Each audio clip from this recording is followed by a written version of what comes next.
学生们好，现在我们有技术学习第一课生词2。Hello everyone, now we want to continue to learn lesson 1 from the second new words.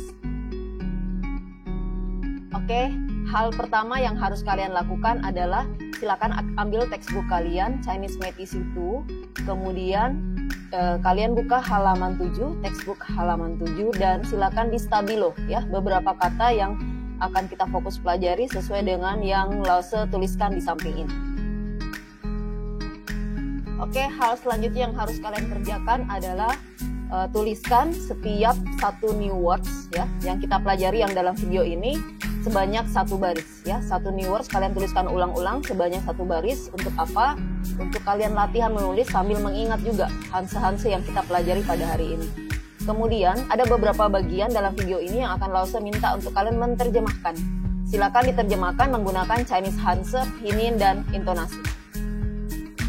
Oke, kata pertama yang kita pelajari dalam new words kedua ini adalah kata house, yang dimandarinkan adalah fangse. Apa bedanya dengan cia? Beda ya. Kalau fangse itu adalah rumah secara fisik, bangunannya, sedangkan cia itu bisa home ya. Rumah juga tapi yang diterjemahkan artinya home.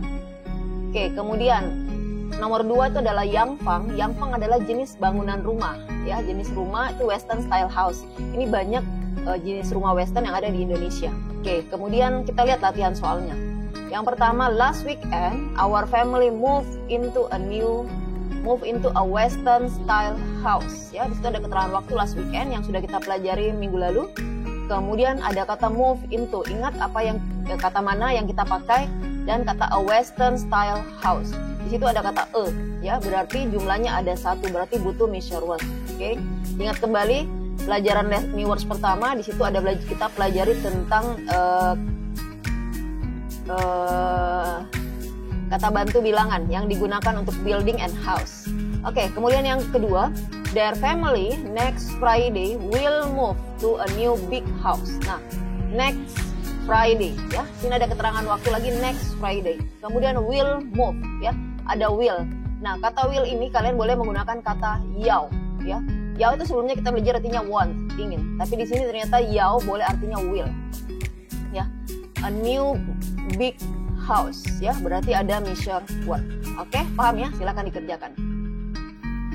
Oke, kata ketiga yang kita pelajari adalah kata yo. Sebelumnya kalian belajar kata yo itu ada artinya have or has. Nah, tapi kali ini kita belajar yo itu punya pengertian there be. Maksudnya adalah kayak there is or there are ya. Oke, sebentar kita belajar ya cara penggunanya dalam kalimat. Yang keempat itu adalah yoyongche swimming pool. Yoyong itu artinya swimming, sedangkan yoyongche swimming pool tempatnya. Yang kelima itu ceku atau garasi ya. Misalnya Lause mau bilang there is a big swimming pool ya. There is a big swimming pool. Nah, di situ ada kata there is a big swimming pool. Yo ike ta yoyongche. Nah, kemudian kalian lanjutkan ya. Yo ike there is ya. Yo ike ta yoyongche swimming pool dan garage ya. Swimming pool menggunakan kata bantu bilangan ke, sedangkan garage kan itu adalah sebuah ruangan. Kalian ingat kan yang kita pelajari minggu lalu untuk ruangan apa measure word-nya ya. Oke, sekarang kita mulai akan belajar tentang preposisi ya. Preposisi. Yang pertama adalah in front, tian mian ya. Tian mian, belakangnya kiri mian. Kemudian behind atau at the back, hou mian. Hou mian. Setelah itu inside, li mian. Dan yang selanjutnya adalah outside, wai mian. Oke, kata selanjutnya yang berhubungan dengan preposisi adalah left side dan right side. Yang pertama left side itu juo pian. Pian di sini tanpa nada ya. Kemudian right side you pian. Kemudian ada opposite, berhadapan atau berseberangan, tui mian. Kemudian satu lagi yaitu kata beside, hang pian. Nah, piannya di sini ada nada ya, nada satu, hang pian. Oke, sekarang bagaimana cara penggunaan untuk preposition ini ya? Kita akan menggunakan pola noun, kemudian diikuti preposition of place ya. Noun diikuti preposition of place. Cara penggunanya gimana? Kita lihat contoh berikut ini. Yang pertama, behind the house. Nah, preposisinya adalah behind, kalau bahasa Inggris di depan, kemudian noun kata bendanya di belakang. Nah, kalau Mandarin itu terbalik ya, noun kemudian baru preposisinya. Jadi behind the house, nounnya duluan, house berarti fang se hou mian, atau boleh diikuti dengan te diantaranya. Fang se te hou mian, fang se te hou mian. Oke, paham ya? Kemudian contoh yang kedua, kita akan masukkan di dalam kalimat ya. There is a big garden in front of the house. There is a big garden in front of the house. Untuk kalimat ini ada dua cara menerjemahkan. Pertama, kita menggunakan kata preposisi duluan ya, kita terjemahkan. Jadi, berarti kita mulai kalimat ini ambil dari belakang ya. In front of the house, there is a big garden. Ya, in front of the house, there is a big garden. So, saya ambil mulai dari in front of the house. Jadi, fang ce hou mian you yi ge da hua yuan. Fang ce hou mian you yi ge da hua yuan. Nah, terus kalimat ini bisa juga diterjemahkan dari depan ya, dari depan. There is a big garden in front of the house ya. There is a big garden in front of the house. Jadi kalau dari depan gimana? 一个大花园在房子后面，一个大花园在房子后面。Mungkin ada yang bertanya, Lausa boleh nggak kalau pakai kata yo? Boleh. 有一个大花园在房子后面ya. Jadi seperti itu cara menerjemahkannya. Oke, kata selanjutnya yang kita pelajari itu berupa peralatan yang ada di dalam rumah ya. Yang pertama itu table, 桌子. Nah, seandainya kalau kalian mau gabungkan jenis table-nya, contohnya yang ke nomor 15 itu dining table. Kata se dihilangkan ya, menjadi dining table. Dining itu kita belajar sebelumnya, canting, dining room, canting, sehingga dining table, chanchuo. Kemudian pasangan table itu chair. Yang ke-16 yitse. Kalau Lausa mau bilang dining chair, chan yi. Terus yang ke-17 itu adalah sofa. Sofa itu adalah sofa ya, sofa.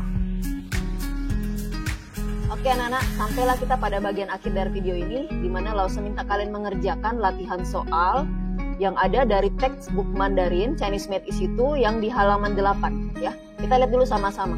Di sini ada dua bagian ya, yang part A dan part B. Kalau part A, di mana di situ ada gambarnya, kemudian kalian diminta untuk mendescribe apa yang ada di dalam gambar itu. Cara pengerjaannya gimana? Kita lihat contohnya yang A ya, paling atas ya.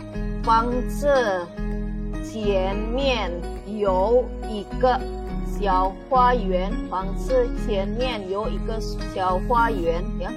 There is a small garden in front of the house ya. There is a small garden in front of the house. Nah, di sini menggunakan kata yo ya, apa yang ada di depan, di belakang, di samping dan seterusnya. Oke?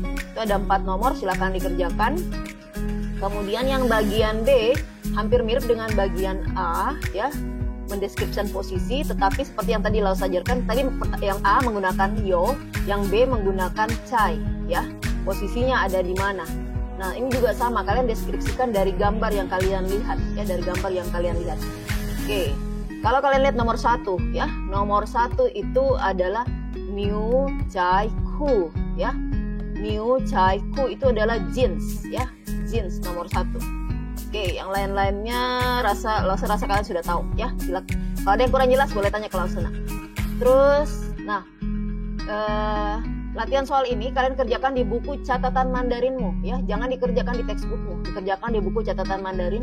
Lausa mau kalian kerjakan ada hansep, pinyin, intonasi dan juga terjemahan bahasa Inggrisnya. Terus sebisa mungkin kalian mengerjakan secara mandiri. Kalau ada yang kurang jelas tanya Lausa via chatting Teams, boleh tanya teman tapi bukan tanya jawaban. Oke, selamat mengerjakan. Sang Ti Pao Yo Niman.